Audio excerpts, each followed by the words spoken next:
Tohle mi nikdo neřekl, když jsem začínala s bylinkami a přitom by to mohlo někoho ohrozit. Spousta lidí si myslí, že přírodní rovná se vždycky bezpečné. Berou bylinky jako za něco, co nějak extra nepomůže, ale neuškodí. A to může být často omyl. Někdy je to i věc dávkování. Vybavujete si z filmu Poslední aristokratka, jak Eliška Balcarová říká, že ořechovka je afrodiziakum i antikoncepce. A když se mladá dáma Marie, čili poslední aristokratka, tomu podiví, tak Eliška Balcarová řekne, jo holka, to je věc dávkování. A často je tomu tak i u bylinek, že je to věc dávkování, anebo taky správného použití.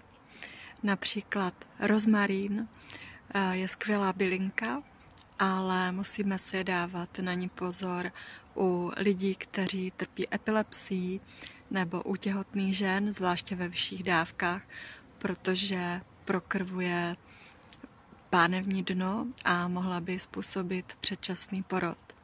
Nebo třeba taková třezálka je úžasně uklidňující bylinka, má taky protivirové účinky, ale musíme si dávat na ní pozor, když bereme nějaké léky, protože způsobuje jejich rychlejší odbourávání.